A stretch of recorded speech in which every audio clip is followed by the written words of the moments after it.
Women of Wyoming Then and Now is brought to you by the Wyoming Historical Society and supported in part by a grant from the Wyoming Cultural Trust Fund, a program of the Department of State Parks and Cultural Resources. This program features unique female perspectives on events, themes, or narratives related to state history. We, the host, believe that one woman's action toward a better future can result in a greater legacy that inspires and equips many generations of women to come. Welcome. I'm Linda Fabian, today's host of Women of Wyoming Then and Now. Joining me as co-host is author and historian Janelle Molony, also the chair of the Society's Oral History Committee. And it's so nice to meet you. Can you share a little bit on your background for us? Yes. I was born, my legal name is Annabelle Grace Esquibel. My family calls me Bella, but I'm known in the state and community professionally, I guess, for lack of a better word, as Ann. So most people know me as Ann, but the family still calls me Bella. I was born, I like to say, in the mountains of New Mexico, a small village of Spanish settlers. My Garcia family has been in New Mexico since the mid-1600s, so a long time. Wow. Yes, it was predominantly and still is a Spanish-speaking community. So my first language was Spanish. I learned to ride a horse before I could walk. I remember sitting on the corral fence and watching my dad shoe horses or brand cattle. And so that was my background. And then we moved to Cheyenne for just a couple of years in the early 40s. My dad went to work for the railroad, but my dad was also a sheep herder. Mm-hmm. There's a picture at the museum, actually, of my dad in front of his sheep wagon. And so that was my first experience with English. And then after being here for a couple of years, we went to California. My dad had his sisters there, so he could work the orange groves. And I think that was the first time that I experienced what I call people saying I was different. Mm-hmm. I didn't know I was different till people told me I was different. Mm-hmm. But trying to read English in school, I remember the kids laughing because I couldn't pronounce some of the words. My father would take us to CCD, part of our Catholic faith, and then he would let us go to the swimming pool. And after about the third time that we were there, and Linda, you know my brother Floyd Esquibel, my darker skinned brother and my darker skinned cousins were outside the swimming pool, while my lighter skinned cousin and I were in. And I said, Floyd, why are you out there? Why aren't you in the pool? And he said, and he won't forget these words, and I never will either. He said, they wouldn't let me in. Oh. So they were starting to color profile. I have a son who is adopted, and he is Latino. And we live in a community that doesn't have very many minorities right now. And I remember in the summertime, we went to the pool, like with your story, and in the summer he just glows. He is the most handsome, sweet boy. And he came to me very upset, and he said, Mom, those kids are calling me a Mexican.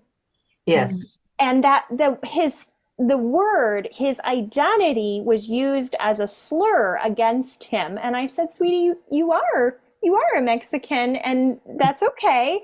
But it hurt me, I kept a brave face, but it really hurt me that they used his identity as a word to tear him down. And so I can definitely relate to your story about your cousins and how it's shocking, but it's also still happening today. Yeah. It does. And that really bothers me. Yeah. The other thing is we're all Latinos. They all think we're Mexican, so I just have Spanish heritage. And I'm sad to hear that. That's why I tell the kids, because they feel profiled when they go into some of the stores. They feel they're being followed. And I just say, don't let other people define who you are. We've got some great students, coming forward, doing some great things and doing great things in the school. And we just need to recognize them for who they are. Absolutely. Eventually, my dad got very sick and we had to leave California. The family moved back to New Mexico, where I graduated from a Catholic school in 8th grade. My dad moved to Cheyenne to work the railroad. And I remember my mother driving a truck to Leduc, where I was born, and my uncle, my grandpa, and my brother would go and cut wood, and we would sell that wood to get money until my dad sent us money from his job, which at that time was few and far between. It was a struggle. It was challenging. And after I graduated from high school, I came to Cheyenne with my dad and went to work in a restaurant. And when school started, we got my mother and my brothers and sisters, and we moved to Cheyenne. We lived in South Cheyenne. And one time I had someone say to me, because now I live in North Cheyenne, there was a time when people of color could not live north of Pershing. Oh. But I live in North Cheyenne now, and someone said I did not understand the problems that people of color were having because I lived in North Cheyenne. And I just said, excuse me? I've lived in South Cheyenne. I grew up in West Cheyenne. I grew up with people telling me I would not be able to hold an office job because people didn't want to see the Esquibel name. And I think, and another thing is, we couldn't afford for me to go to college. But I was working as a waitress at a local restaurant, and my boss was like a second father. He just took care of me. He paid for me to go to business college. Oh, wow. And from there, you have started an entire new legacy for your family. Yes. Yes. So I moved to Denver. And when I went to our superintendent and asked if he could find me a job, which was one of the promises they made, and he said, yes, I can get you one at Walgreens. And I said, well, there's nothing wrong with Walgreens, but I have some skills I'd like to use. I had worked for Lola Homeshire for about 1.5 years at that time and was able to use my shorthand typing. And he said, frankly, Miss Esquibel, I don't think you're capable. And I think the Lord just put the words in my mouth, and I said, well, I'm not sure you should be the judge of that. Good for you, man. Good for you. Yeah. And the next day I came in and he said, Miss Esquibel, I have an interview for you this afternoon. Now it's up to you. Yeah. Wow. I will never forget those words. And we've already learned some of the things that you've done so far in your life and your career that have been so impactful to other women and will be appreciated for generations to come. For our listeners, though, could you please tell us about something that you have done that will impact future perspectives on Wyoming history, especially for Latina women? I will have to say that the biggest impact has been the Wyoming Latina Youth Conference that started back in 2000. And it's primarily for Latina girls statewide, grades 5 through 12. And we just last week celebrated the 23rd anniversary of the conference. With the Latina Youth Conference that you founded and you've been guiding into its maturity, what are you instilling in these young women? What is that message that you want them to walk away with? I want them to walk away with confidence. I want them to be leaders in their schools, in their communities. I've been asked a lot of times why we don't do it for boys, and we're hoping that's something that's going to happen in the future. But I said, these young women can take the lessons they learn at the conference back to their communities, to their boyfriends, to their schools. And I can now see the legacy of what's going on, because some of the students that went for the first time in 2000 are now helping to put on the conference. I didn't see a lot of women who looked like me, or, the Spanish culture, the Latinos culture, in leadership roles. And we're bringing those women now to talk to them, speak to them, and to be our conference speakers. So, I mean, when I see the growth, it was not anything I imagined. That's really incredible, Anne. What was it about your generation and your heritage that made you realize that something like that would be so valuable and so important? Well, the conference came out of a discussion that I had with a representative from the U.S. Department of Health.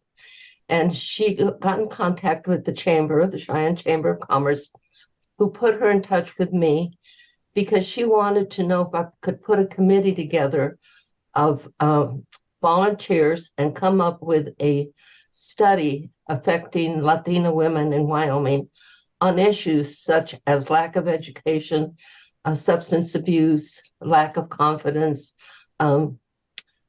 lack of education, domestic violence, which we did. And we were invited to a conference in Sacramento.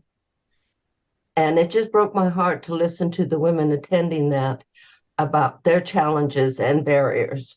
And I had similar barriers, but we came back and I said, what can we do to make a difference? And the committee got together and we brainstormed about who did we want to target. And that's when we came up with the grades 5 through 12 and doing Latina women. And it has been very successful, and under the umbrella of the University of Wyoming now. They have embraced it, and there is now a Wyoming Latina Youth Conference Center. And that's wonderful. It is. It's amazing. I'm so proud and so honored. You mentioned Lola Homsher. She was the Wyoming State Archivist at the time. Yeah. And you were lucky enough to get to know her and work under her. And I'm sure you learned so much under her. You've done an awful lot, Anne, and you've done an awful lot for Latina women and for your cultural community. So of all of those contributions that you have made, how do you think that they will be interpreted or realized in the future? I really feel like one of the reasons I got involved was because I didn't see anyone representing our culture. Mm-hmm. So I went on the United Way board, and then I went on the foster grandparent board, and it just, I didn't go on to be an influencer, to get awards or anything like that. That's not why I did it. I found your list of accomplishments and all sorts of achievement awards, the Corn Mother designation, the Wyoming Woman of Distinction, the Lifetime Achievement Award.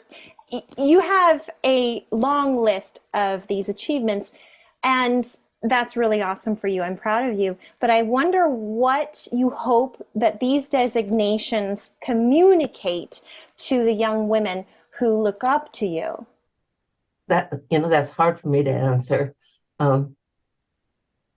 Now that I've been involved with Connect to Women or Leadership Wyoming, I try to encourage others to participate. I mean, there are young women now that say, you wrote a letter of recommendation on my behalf. Mm-hmm. Even young men, that have received scholarships from Hope. These men are married. They invite me to their weddings. They invite me to their promotions. They, recently my husband and I had dinner with a young man and his wife. And, they asked me for letters of recommendation. And but I try to encourage these young men and women to apply for Leadership Cheyenne, Leadership Wyoming. And if there's any way that I can help them, I do. That's so wonderful. I think that your encouragement and your advice for others has been so critical over your years in work and your years with Hope and now with founding the conference. I think that your efforts will preserve your legacy in particular and a legacy for women. I was just thinking, Linda, that you mentioned that in my job under Mike Sullivan, I had a lot of interns. And one of them was Jeff White, and he's now on city council. Representative Zonitzer, who was one of my interns. The city clerk now is one of my interns. And I look at that, and when we're around them, they'll say, well, she was my boss. And I don't look at it that way, but they were interns. And then in 1990, I was busy working on the Centennial, and US West had a program where they called Somos, We Are. And they were giving out scholarships and looking for someone to participate. And because of education, I said, I would love to participate, but I can't do it right now. And it became Somos Hope.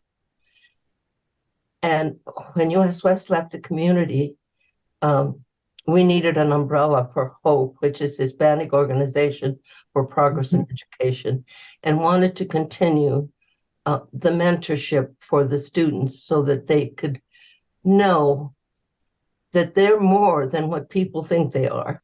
And that's been going since 1994. This year, we provided 15 scholarships to students in Laramie County, which included Pine Bluffs and Burns. I like to tell those kids, we put them through an interview process, and I like to tell them not to let other people define who they are. Yes. Because for a long time, I did. I've been blessed. People believed in me when I didn't believe in myself. And the other thing, when I talk, I like to say, if you see a problem, be part of the solution. Yes. Yeah. Well, and what I've noticed too about you, Anne, is that while your impact has certainly been felt in the Latino community, it's also crossed many, many, many lines and many ethnic, it's wonderful. Thank you. We've all been so lucky to be so impacted by women in our state of Wyoming. It's just been a thrill. And this program that has been Janelle's brainchild will help us perpetuate that joy and that impact that we have all felt as working together and being together and knowing each other. So, Anne, you mentioned that in one of your jobs, you worked with Lola Homeshire, who is the Wyoming state historian, and now we have all sorts of things we can credit to her.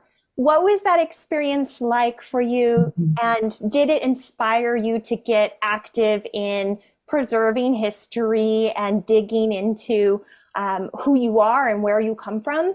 Yes, definitely. Lola was one of my customers at the restaurant where I waited tables. Oh, wow. And she and her assistant, Miss Barry, would come in and have dinner, and we became friends, acquaintances. And I happened to come into work one day while they were sitting there, and I was late. And I said, I'm sorry I'm late. I had a test, and I came as soon as I could. And she called me over and asked me, you're in school? What are you taking? What are you doing? And so I shared that with her. And she was wonderful.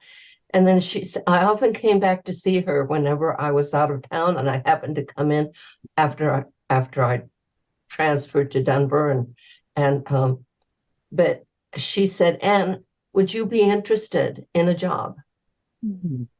And so it was like a 3 to 5 job. And I said, I would love to. However, I can't take it because my family needs the money I'm making as a waitress. I need more than a 3 to 5 job right now, but I can recommend someone that goes to school with me. And she was hired for that position. And it was basically greeting people, selling some of the cards. And then Patty, who I had recommended, went to school at UW in the fall. And so she needed somebody full-time. And she asked me again, and that was, you didn't have to go through personnel at that time. She could just hire me. And I said, I would love to. So I went to work with her a daytime, and I could still wait on tables at night and help the family. And she was just so gracious and just taught me a lot. And I think that's the time that we started filming all of the microfilming, all the newspapers. Oh. And I believe it was Tim Widdison at that time. And so, yeah, I became really interested in the history of Wyoming. And I was there as her assistant secretary at that time, an administrative assistant. Yeah, but she was wonderful to work for. I just feel so honored that I had that opportunity. Wonderful. Oh, man. I know that there's a lot of women who look to you, but who do we look to next? What's happening on the horizon? What do you think in terms of women in Wyoming? Well, I think we've got a good future when I look at women like you and women like Linda and the things that Leslie Wagner is doing. But also, I will say Jessica Fernandez, who has taken over as the chair of the Cheyenne Hispanic Festival. I have also nominated someone for the Governor's Awards, and I'm just praying and praying that she gets it. Nicole Cordova, she's got a dance group.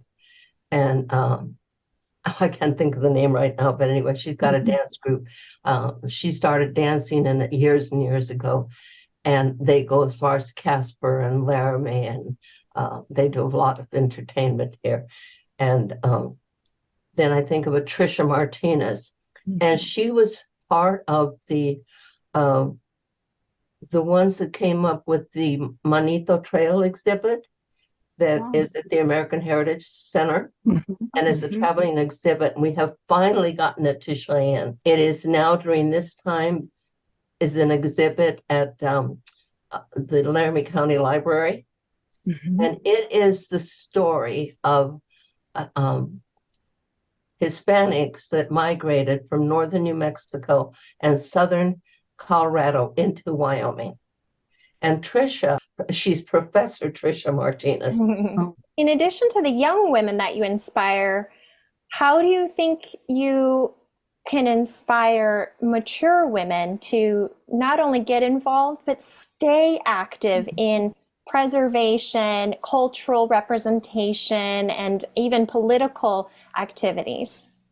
Well, I just try to involve them by participating in things that I'm involved with. Would you like to join me?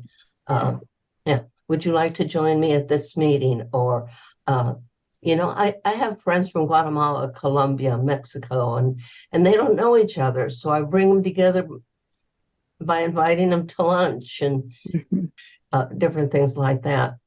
But I've been invited by the Laramie County Health Department, and they're looking at ideas about how they can get emergency information out to the Spanish-speaking public. Right. And I have invited several people to be a part of that, because they may have more and better ideas than I do. And then they get, like the Department of Health will get more information about the community and people that are out there besides Ann Redman. So getting involved is as easy as an invitation. Correct. Exactly. That's a good way to put it. We definitely are inviting all of the viewers to get involved now. So I know that invitations work, so here it is. Here it is. is. And we so appreciate your visiting with us, and we're certain there's so much more to be learned from your past and your future. And we're so delighted to have the opportunity to pass these stories along. One of the things that we will do for Women of Wyoming Then and Now is we will provide links to more information and resources about how other people can get involved in the same way that you have led us down that path. So well said. Thank you Yes. so much. So this is all the time that we have for today's interview, but we're certain that there are more stories to be learned from your personal experience, and we're so delighted to have the opportunity to pass these stories down through Women of Wyoming Then and Now. And what we will do for those who are interested in more of what you've done and the things that have impacted you and your community, we will provide resources to that at the end of our program. Thank you so much for joining us today. It was a pleasure to talk with you, Ann. Thank you. Bye, Ann. Bye. Good luck with this.